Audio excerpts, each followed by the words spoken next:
The AFC and NFC championship rounds are complete. We did hit our bet for last night's game, Seahawks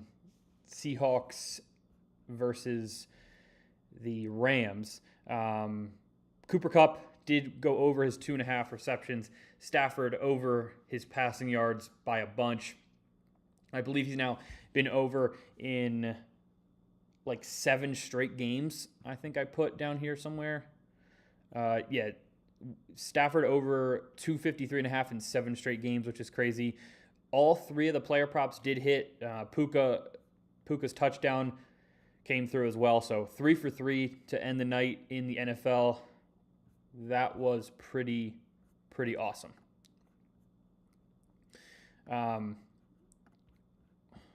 Let's go through the games quickly. Just wanted to touch on a couple things. So Rams Seahawks was much more exciting than the Patriots-Broncos game. We'll start with the first one, Patriots-Broncos. Patriots 10, Broncos 7. It was tough conditions for the second half of this game. If you wanted to score, it was earlier on in the game. The first half was pretty clean. It was obviously cold, but still you were able to actually move the ball down the field. Broncos scored early. Stidham threw a deep ball early, got them into the red zone, and then I believe Cortland Sutton caught one in the back of the end zone for a touchdown. If we go and look, let's see. Yes, it was Cortland Sutton. Only 3 catches actually in this game, but did catch the touchdown early, and then pretty much they got shut out from there. I believe Stidham went over 100 yards in the first half and then got shut down in the second half, partly due to the snow. Obviously, Drake May didn't play that well either, only 86 yards passing total. But on the ground, they were super efficient. Stevenson and May both went over 60 yards. Ramondre went over his rushing plus receiving, which we did have. So that was awesome. And the Patriots really just kind of snuck away with this one. It was obviously a close one all the way to the end. And then second half of the game, nobody really could do anything. So it's not really their fault that the conditions were tough, but especially in the fourth quarter, it was extremely hard to move the ball. And both offenses were basically just running every play. And then Rams Seahawks was much different. It was an absolute shootout. I honestly don't know how there was 0 points scored in the fourth quarter. It felt like there was points being scored every 5 minutes in this game. Darnold had probably his best game of his career. Almost 350 passing yards, 3 touchdowns, no interceptions. And he basically found JSN on every play. 10 catches, 153 yards, and a touchdown. Cooper Kupp also caught a touchdown against his former team, which was kind of cool to see. And then for the Rams, they didn't play bad. I mean, obviously they only lost by 4 points. Stafford looked pretty good. Threw for 374. Obviously just targeted Puka a bunch. I feel like these teams are very similar offensively. Drop back passer with a clear number 1 target, and then a couple running backs who can be pretty efficient on the ground.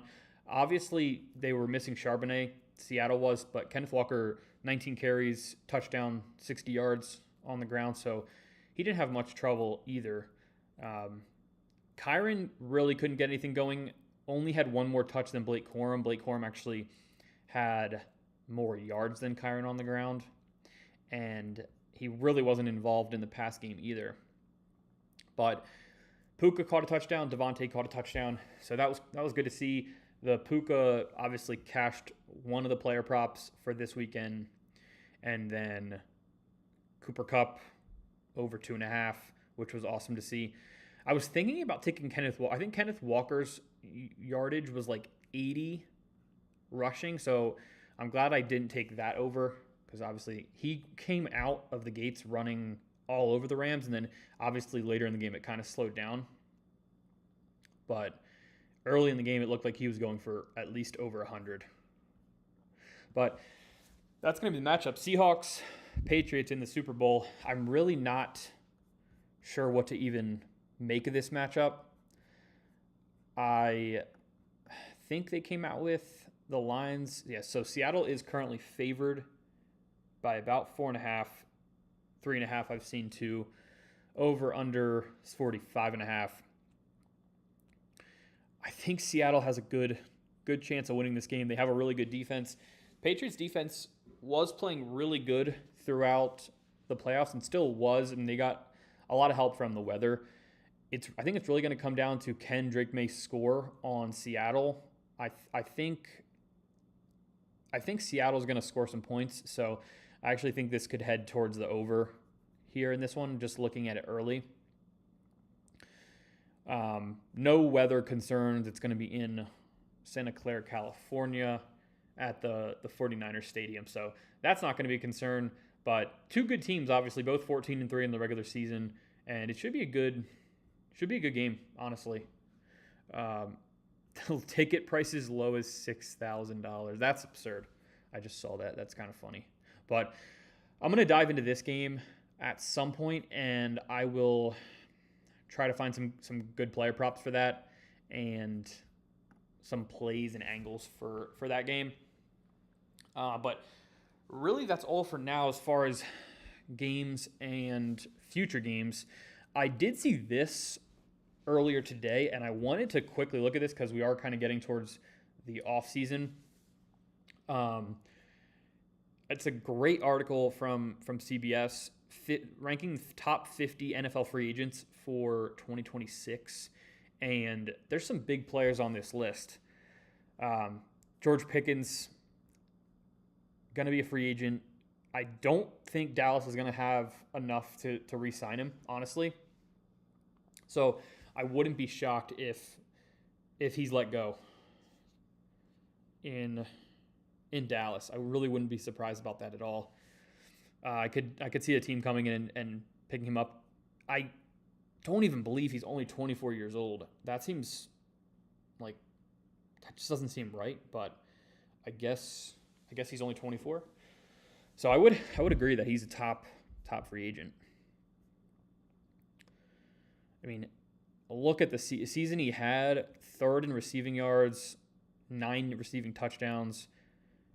It was a good overall season. Hendrickson, I think they can franchise tag him again if they want to. Let me see.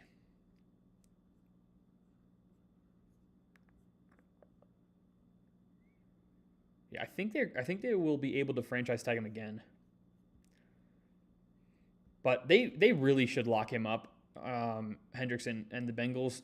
Their defense is already horrible, so they need somebody. Like, they need help bad. They should obviously draft defense as well. Their offense is not the problem in Cincinnati. Daniel Jones is another free agent that is going to be a high priority for the Colts. And the Colts should 100% re-sign him. He should be ready to go for week 1.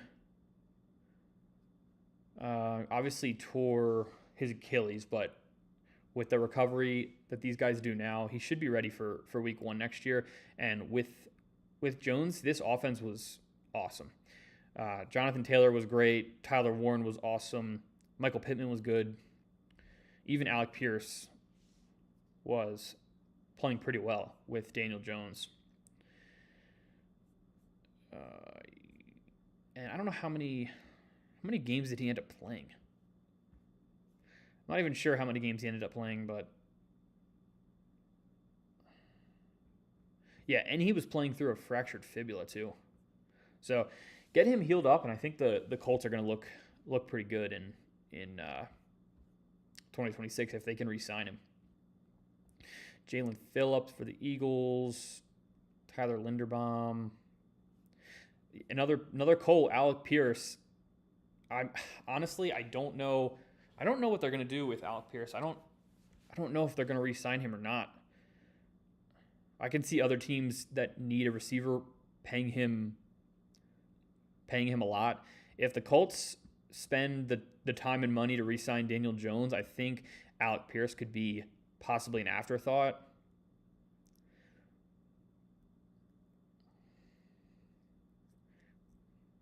So I guess we'll have to wait and see on that one. That's gonna be interesting to see if he resigns there. Left tackle for the Packers, Aaron Rodgers. Have no idea what's going to go on with Aaron Rodgers in the offseason. I think he definitely could retire. He definitely could sign with another team. But I think I don't know, just from an outside perspective, I think it's either re-sign with the Steelers or he's going to retire. He's 42. He's pretty much done everything that a quarterback could do in the NFL. If he stays in Pittsburgh, I can see that happening. If not, then Pittsburgh's going to have to figure out what they're doing at quarterback. I know they drafted Will Howard a year ago, but I'm not sure how ready he is. So they could sign someone in the offseason or bring back Rodgers. We'll see what happens. So they're saying in this article, they're saying Minnesota Vikings could be a potential suitor. I don't see Rodgers going to the Vikings, but that would be cool. This is a huge one too. Not that the Jets are really contending or good at all, but if they let Breece Hall walk, he's their best offensive player. That'd be a killer for them. And I mean, yeah, first 1,000-yard rusher since 2015. He had a good season this year. And honestly, I'm not even sure paying a running back a bunch of money when your team's awful is the best approach. But he would be great on another team, a contending team. He would be a huge asset. Quay Walker. Yes, multiple Packers that are going to be pricey. Left tackle and linebacker at positions that are essential too. Jawan Jennings for the 49ers. I could see Jawan Jennings walking. I feel like he's not as good as people make him out to be. If he gets $20 million per year, I think that would be an overpay. I can see obviously a team that's wide receiver needy doing it, but I think that might be a little too much.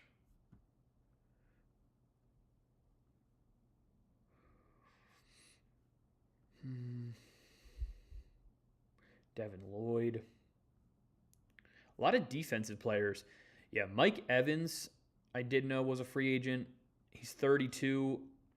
If I were Tampa Bay, I would, if he wants to keep playing, I would sign him to finish his career with the Bucs. He's awesome. I mean, 11 straight 1,000-yard seasons until the injuries kind of ruined him this season. But I could see actually him getting kind of a lower type contract than some of these other players, like they're referencing here, Devontae Adams, Stephon Diggs, but I could see him being a little bit discounted just because of the season he had last year. Obviously, he's also another year older too. So something for the Bucs to consider. Also could be a cool target for some other teams. Kenneth Walker really boosted his draft or his free agency stock this postseason. When Charbonnet went down, he took over and played really well. 3 touchdowns 2 weeks ago, touchdown yesterday, and he's going to be a free agent. It's pretty much a perfect situation for Kenneth Walker. Now that he's a free agent, there should be a bunch of teams willing to pay him. If not, obviously, if he doesn't return to Seattle. So he really boosted his stock this postseason. Wow, Kyle Pitts is already a free agent, 25 years old. At the end of the season, he really looked like a solid option for the Falcons. And I think, I'm not sure which direction they're going to go as far as their offense, but Michael Penix should be back. And if he's back, I'd try to sign Pitts again. I mean, career high 88 catches in the NFL in 2025. So I try to lock him up. Malik Willis for Green Bay. I would bet that Green Bay does not re-sign him and another team signs him to potentially be their starter. Yeah, like a QB needy team could definitely offer him 10 million per year. I can see that. When he came in for Love, he actually looked pretty well, but that could be just due to their offensive scheme and play style. So gonna have to watch and see with Malik Willis. Okay, another top running back, Travis Etienne, also pretty young. So we have Breece Hall, Kenneth Walker, Etienne, all free agents at the end of this season. So those are three great running backs. I'll be interested to see what type of deals they get. Because with Kenneth Walker playing as well as he did this postseason, I can see him getting the most in free agency, unless he takes some type of like friendly deal to stay with Seattle. Wow. Okay, so Seattle has a lot of players. Seattle's got Walker. They have, I believe, Wooland, who had that horrible penalty yesterday. And then two more big free agents. Another safety, Kobe Bryant, and then Rashid Shaheed, who they traded for from the Saints. He has looked awesome for Seattle. He obviously returned that punt or the kickoff in the wild card round, or the divisional round, I think, actually.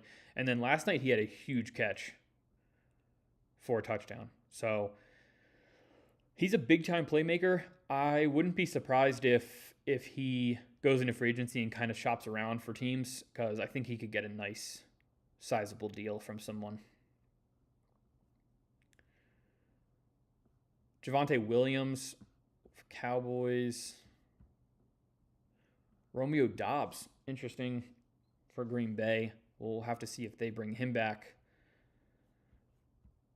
A couple of these Eagles young defenders I see are free agents. That'll be interesting to see where they end up. Joey Bosa, age 30, is a free agent. I guess he signed a one-year deal or short-term deal. Any notable? Khalil Mack. Khalil Mack might actually retire. I wouldn't be shocked about that. David Njoku. With David Njoku being a free agent, obviously, if he's healthy, he's a great tight end, but the rookie Harold Fannin has looked awesome and was definitely go-to for Shador. So I can see them letting him walk depending on what he's asking for. He is 29, and they have a rookie that just came in and pretty much filled his spot. Debo, that'll be curious to see if he gets paid or how much. Bobby Wagner, another candidate for retirement, I would assume. Joe Flacco could be as well, potential candidate for retirement. So thought that was cool. Just wanted to run through this article, see some of the top free agents that will be entering free agency in 2026. But that's all for now. I'm gonna make sure to dig into the player props and lines, or the line for the Super Bowl, and we will see. Yeah, we'll see what I can find.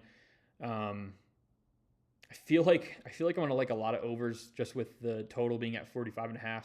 So we will have to wait and see. I'll probably do that. Obviously, the Super Bowl is not for another 2 weeks, so I'll probably do that like the week leading up to the Super Bowl. I'll come out with a bunch of player props and then some parlays for the Super Bowl. So I'm looking forward to getting into that, diving into the data for the Super Bowl, and we'll definitely be back soon with some more fantasy football off-season content, and then betting for Super Bowl 60.